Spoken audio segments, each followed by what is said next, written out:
Hi students, welcome to ACE Online. నేను మీ Lankeswara Rao, science and technology and energy environment faculty.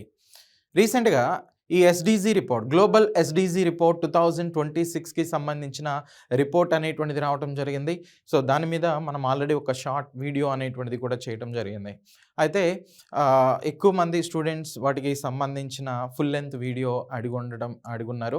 So ఈ వీడియోలో దానికి అనుగుణంగానే ఈ వీడియో చేయడం జరుగుతుంది.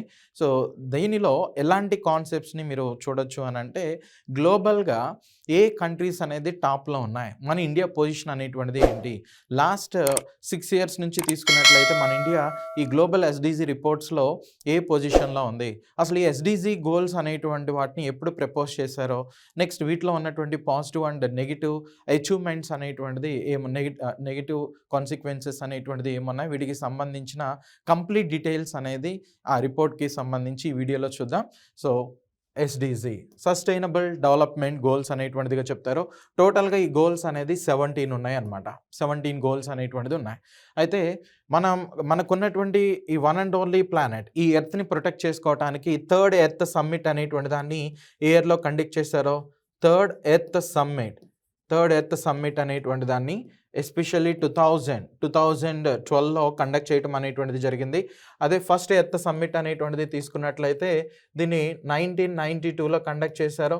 ఫస్ట్ ఎర్త్ సమ్మిట్ అనేది 1992లో. సో దీని తర్వాత ఎక్కడ రియోలో జరిగిందనమాట. సో అందుకని దీన్ని రియో సమ్మిట్ అంటారు, లేదంటే ఫస్ట్ ఎర్త్ సమ్మిట్ అనేటువంటిదిగా చెప్తారు. 10 years తర్వాత ఇంకొక సమ్మిట్ అనేటువంటిది జరిగింది 2002లో. సో 2002లో దీన్ని రియో +10 అనేటువంటిదిగా చెప్తారు, లేదంటే సెకండ్ ఎర్త్ సమ్మిట్ అనేటువంటిదిగా చెప్తారు. మళ్ళీ ఇంకొక 10 years తర్వాత ఇంకొక సమ్మిట్ అనేటువంటిది జరిగింది 2012లో. దీన్ని థర్డ్ ఎర్త్ సమ్మిట్ అంటాం, లేదంటే రియో +20 అనేటువంటిదిగా చెప్తాం, రియో +20. ఈ రియో +20 అనేది కూడా రియో డి జెనీరోలోనే జరిగింది, బ్రెజిల్లో. సో ఇక్కడ మీరు టైటిల్ అనేది తీసుకున్నట్లయితే ద ఫ్యూచర్ వీ వాంట్ అనేటువంటిదిగా చెప్తాం. సో 191 కంట్రీస్ అనేది మోస్ట్లీ 17 గోల్స్ని 169 టార్గెట్స్ని అడాప్ట్ చేయడం అనేటువంటిది జరిగింది. సో ఈ సమ్మిట్లో భాగంగానే ఆ SDG goal, sustainable development goals అనేటువంటి వాటిని ప్రపోజ్ చేశారు అనమాట. అయితే దీని ఇంప్లిమెంటేషన్ పీరియడ్ అనేటువంటిది తీసుకున్నట్లయితే January 1st, 2016 నుంచి December 31st, 2030 వరకు ఇంప్లిమెంటేషన్ అనేటువంటిది జరుగుతుంది. టోటల్గా ఈ 15 yearsలో ఈ 17 గోల్స్ ఇంప్లిమెంటేషన్ అనేటువంటిది చేయబోతున్నారు అనమాట. సో ఇక్కడ మీరు చూడొచ్చు, దీనికి ట్రాన్స్ఫార్మింగ్ ద వరల్డ్ 2030 అనేటువంటి ఒక మోటోతో ఈ ఎస్డిజి గోల్స్ అనేటువంటి వాటిని ఇంప్లిమెంట్ చేస్తున్నాం. సో నెక్స్ట్ దీనిలో టైటిల్ అనేటువంటిది తీసుకున్నట్లయితే థర్డ్ ఎర్త్ సమ్మిట్కి ద ఫ్యూచర్ వీ వాంట్ అనేటువంటిదిగా కన్సిడర్ చేస్తారు. అయితే ఈ రిపోర్ట్కి సంబంధించిన ఇన్ఫర్మేషన్ అనేటువంటిది ఏముంది, టోటల్గా ఎన్ని గోల్స్ అనేటువంటిది ఉన్నాయని చెప్తున్నాం, 17 గోల్స్. ఆ గోల్స్ అన్నీ కూడా మీరు బై హార్ట్ చేయాల్సిందే. ఫస్ట్ గోల్ అనేటువంటిది తీసుకున్నట్లయితే no poverty, next zero hunger, so good health and well being, so quality education, gender equality, clean water and sanitation. ఈ క్లీన్ వాటర్ అండ్ శానిటేషన్లో టాప్లో ఉన్నటువంటి స్టేట్ ఏది, మన ఇండియాలో టాప్లో. ఎందుకంటే మన ఇండియాలో నోడల్ ఏజెన్సీగా ఎవరిని తీసుకుంటారు అని అంటే నీతి ఆయోగ్ అనేటువంటిది తీసుకుంటాం. నీతి ఆయోగ్ ఇప్పటివరకు 4 రిపోర్ట్స్ని పబ్లిష్ చేస్తుంది. ఆ రిపోర్ట్ ప్రకారం తీసుకున్నట్లయితే 2024 నీతి ఆయోగ్ పబ్లిష్ చేసిన ఆ 4th రిపోర్ట్ ప్రకారం తీసుకున్నట్లయితే, ఎస్డిజి రిపోర్ట్ ప్రకారం తీసుకున్నట్లయితే ఈ గోల్లో క్లీన్ వాటర్ అండ్ శానిటేషన్లో టాప్లో ఎవరున్నారో ఒకవేళ మీకు కనుక తెలిసినట్లయితే కింద కామెంట్ సెక్షన్లో మెన్షన్ చేయండి. Next affordable and clean energy, decent work and economic growth, industries, innovation and infrastructure, reduced inequalities, next sustainable cities and communities అని చెప్తాం. సో 12th వన్ వచ్చేసరికి రెస్పాన్సిబుల్ కన్జంప్షన్ అండ్ ప్రొడక్షన్ అనేటువంటిది, 13th climate actions, 14th life below water, 15th life on land, 16th వచ్చేసరికి peace, justice and strong institution, 17th one వచ్చి ఈ 16 గోల్స్ని ప్రాపర్గా implement చేస్తే, so వీటితోనే ఈ 17th గోల్ అనేటువంటిది ఉంటుంది, పార్ట్నర్షిప్ ఫర్ ద గోల్స్ అనేటువంటి దాంతో. అయితే ఈ గోల్స్ని ఇంప్లిమెంట్ గ్లోబల్గా ఉన్నటువంటి కంట్రీస్ సో ఇంప్లిమెంట్ చేసిన దాన్ని బట్టి ఎవ్రీ ఇయర్ కూడా ర్యాంకింగ్ అనేటువంటిది ఇస్తారు. ఈ ర్యాంక్స్ని ఎవరు పబ్లిష్ చేస్తారంటే, గ్లోబల్ ఎస్డిజి రిపోర్ట్స్ని ఎవరు పబ్లిష్ చేస్తారంటే సస్టైనబుల్ డెవలప్మెంట్ సొల్యూషన్స్ నెట్వర్క్ అనేటువంటి ఈ బాడీ పబ్లిష్ చేస్తుంది. వీళ్ళు ఇచ్చిన రిపోర్ట్ ప్రకారం ఈ 2026 రిపోర్ట్ ప్రకారం ఎవరు టాప్లో ఉన్నారో, అఫ్ కోర్స్ ఫిన్లాండ్ అనేటువంటిది టాప్లో ఉంది, 87.4. 4 స్కోర్‌తో 100కి. స్వీడన్ సెకండ్ పొజిషన్‌లో, డెన్మార్క్ థర్డ్ పొజిషన్‌లో ఉంది. 25 రిపోర్ట్ ప్రకారం తీసుకున్నా గానీ Finland, Sweden, Denmark. So 24 report ప్రకారం తీసుకున్న ఫిన్లాండ్, స్వీడన్, డెన్మార్క్ అనేటువంటిది టాప్‌లో ఉన్నాయన్నమాట. మరి మన ఇండియా పొజిషన్ అనేటువంటిది తీసుకున్నట్లయితే ఫస్ట్ టైమ్ గైస్ మన ఇండియా 68 స్కోర్ అనేటువంటిది క్రాస్ అవ్వటం. సో 68.3 అనేటువంటిది వచ్చింది. ఓకే. అంతకుముందు మీరు చూసినట్లయితే 60 నుంచి మాక్సిమం 68.3 వరకు ఇప్పుడు వచ్చిందనమాట. సో 2020లో మన ఇండియా యావరేజ్ స్కోర్ వచ్చేసరికి 61 ఉంది. 2021లో 60.07 ఉంది. 2022లో 60.3. సో 23లో 63.45, 24లో 63.99, 2025లో 67. ఈ ఇయర్ వచ్చి 68.3 అనేటువంటిదిగా ఉంది. సో ర్యాంకింగ్స్ అనేటువంటిది తీసుకున్నట్లయితే ఫస్ట్ టైం మన ఇండియా బిలో 65 ర్యాంక్‌ని బిలో 95 పొజిషన్‌ని అటైన్ చేయటం. సో 94th ర్యాంక్‌ని దట్టు 167 కంట్రీస్‌ని ఇక్కడ తీసుకున్నారు. దీనిలో 94th పొజిషన్ అటైన్ చేసింది. సో 5 రిపోర్ట్ ప్రకారం తీసుకున్నట్లయితే 99th పొజిషన్‌ని, 2024 రికార్డ్ ప్రకారం 109th పొజిషన్‌ని, నెక్స్ట్ 23 రిపోర్ట్ ప్రకారం 112, 2022 రిపోర్ట్ ప్రకారం 121, 21 రిపోర్ట్ ప్రకారం 120, 2020 ప్రకారం 117 అనేటువంటిదిగా కన్సిడర్ చేయొచ్చు. అయితే ఈ రిపోర్ట్స్‌లో హైలైట్స్ అనేటువంటిది తీసుకున్నట్లయితే గ్లోబల్‌గా మనం 169 టార్గెట్స్‌ని కదా! వీటిలో 131 టార్గెట్స్ అనేటువంటి వాటిని ఇంప్లిమెంట్ చేస్తున్నారు. సో ఓన్లీ 36% వరకు మాత్రమే మనం అనుకున్న 36% వరకు మాత్రమే కొంచెం ప్రోగ్రెస్ అనేటువంటిది మోడరేట్‌గా ఉందని చెప్తాం. మిగిలినటువంటి వాటిలో మిగిలినటువంటి వాటిలో అంత సాటిస్ఫైడ్‌గా లేదు అనమాట. ఓకే. సో మోస్ట్‌లీ 49% అనేటువంటిది తీసుకున్నట్లయితే అవి అనుకున్నంత ఫలితాలనైతే ఇంకా రాలేదనే చెప్తాం. మనం తీసుకున్నటువంటి టోటల్ నెంబర్ ఆఫ్ టార్గెట్స్‌లో. ఓకే. నెక్స్ట్ ఈ 2015 బేస్ లైన్‌ని బేస్ చేసుకొని వీటి ఇంప్లిమెంటేషన్ అనేది తీసుకుంటున్నారు. వాటిలో 15% వరకు కూడా అసలు 2015తో కంపేర్ చేస్తే ఇంకా డౌన్‌ఫాల్ అనేటువంటిది అవ్వటం జరిగింది. Right. Next one. Around 10% of the population ఏదైతే ఉందో ఇంకా ఎక్స్‌ట్రీమ్‌లీ లో పావర్టీలోనే ఫేస్ చేస్తుంది.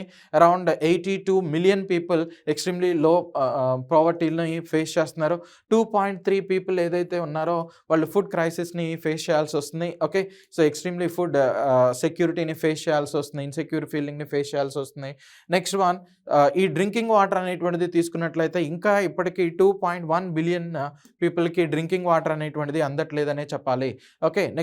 నెక్స్ట్ 150 మిలియన్ పీపుల్‌కి ఈ పెరుగుదలలో లోపాలు అనేటువంటిది వస్తున్నాయి.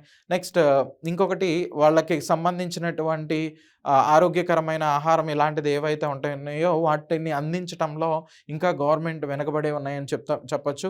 150+ మిలియన్ చిల్డ్రన్స్ అనేది ఈ ప్రాబ్లమ్‌ని ఫేస్ చేస్తున్నాయి. సో ఈ పౌష్టికాహార లోపం ఇలాంటి వాటిని ఫేస్ చేస్తున్నాయి అనమాట. నెక్స్ట్ ఈ మైగ్రేషన్ కూడా చాలా ఎక్కువ మొత్తంలో పెరిగిపోయింది. ప్రీవియస్‌గా ఉన్నటువంటి వాటితో కంపేర్ చేసినట్లయితే 118 మిలియన్ పీపుల్ సో ఒక లొకేషన్ నుంచి ఇంకొక చోటకి బతుకు తెరువు కోసం వెళ్ళటం అనేటువంటిది మనం ఇక్కడ అబ్జర్వ్ చేయొచ్చు.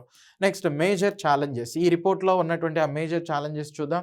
ఫస్ట్ వన్ వచ్చి ఫైనాన్సింగ్ క్రైసిస్ అనమాట. So 4 trillion annual SDG gap అనేటువంటిది ఉంది. ఆల్మోస్ట్ అన్ని కంట్రీస్‌కి కూడా $4 ట్రిలియన్ వరకు.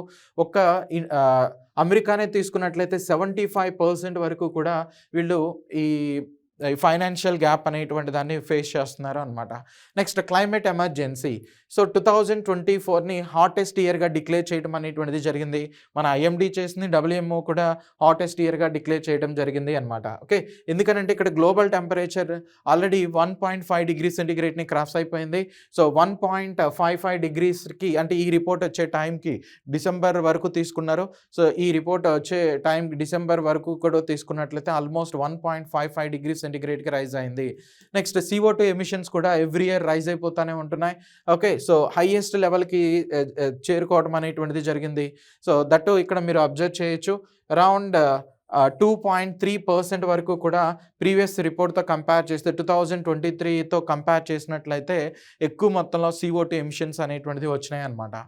Next one, conflict and geopolitical tensions. So గ్లోబల్‌గా ఈ అమెరికా మరియు ఈ అమెరికా వివిధ దేశాలతో తీసుకుంటున్నటువంటి యుద్ధ పరిణామాలు ఏవైతే ఉన్నాయో వాటి వలన మాక్సిమం ఈ ఎనర్జీ ఇన్‌స్టలేషన్‌లో గానీ, ఫెర్టిలైజర్స్, ఫుడ్ కారిడార్స్‌లో ఎక్కువ డిస్టర్బెన్స్ అనేటువంటిది రావటం జరిగింది. అంతేగాకుండా ఈ మారిటైమ్ టారిఫ్ అనేటువంటిది కూడా అంటే ఎస్పెషల్లీ రెడ్ సీ అనేటువంటిది గానీ, ఈ స్ట్రైట్ ఆఫ్ హార్ముజ్ అనేటువంటిది గానీ, పనామా కెనాల్ ఇలాంటి చోట్ల మాక్సిమం ఈ మిడిల్ ఈస్ట్ క్రైసిస్ డిసెప్షన్ అనేటువంటిది రావటం అనేటువంటిది కూడా మనం ఇక్కడ మేజర్‌గా అబ్జర్వ్ చేయొచ్చు. నెక్స్ట్ వన్ ఈ రెఫ్యూజీస్ అనేటువంటిది విపరీతంగా పెరిగిపోయారు. సో ఎవ్రీ 1,00,000 పీపుల్‌లో almost okay. So almost 444 people వరకు కూడా రిఫ్యూజీస్‌గా ఉండటం అనేటువంటిది జరిగింది. ఓకే. నెక్స్ట్ డెబ్ట్. సో గ్లోబల్‌గా $8.9 ట్రిలియన్ డెబ్ట్ అనేటువంటిది ఉంది. ప్రీవియస్ ఇయర్స్ రిపోర్ట్స్‌తో కంపేర్ చేసినట్లయితే ఇది ఎక్స్‌ట్రీమ్‌లీ హై అనేటువంటిదిగా తీసుకోవచ్చు. సో నెక్స్ట్ ఇంట్రెస్ట్ పేమెంట్ అనేటువంటిది అరౌండ్ $415.4 బిలియన్ వరకు కూడా గ్లోబల్ కంట్రీస్ పే చేయాల్సొస్తున్నాయి. మరి పాజిటివ్ అచీవ్‌మెంట్స్ అనేటువంటిది ఏమున్నాయి? సో వాటిలో సోషల్ ప్రోగ్రెస్ అనేది.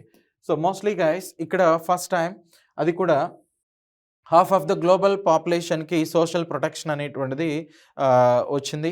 నెక్స్ట్ 961 మిలియన్ పీపుల్ ఏదైతే ఉన్నారో వాళ్ళకి సేఫ్ డ్రింకింగ్ వాటర్ అనేటువంటిది దొరుకుతుంది. 1.2 బిలియన్‌కి సేఫ్ శానిటేషన్ అనేది దొరుకుతుంది అనమాట. సో నెక్స్ట్ 92% వరల్డ్ పాపులేషన్ ఎలక్ట్రిసిటీని యాక్సెస్ చేసుకోగలుగుతున్నారు. ఇంటర్నెట్ యూసేజ్ అనేది కూడా 40% నుంచి 74% వరకు రైజ్ అవ్వటం జరిగింది.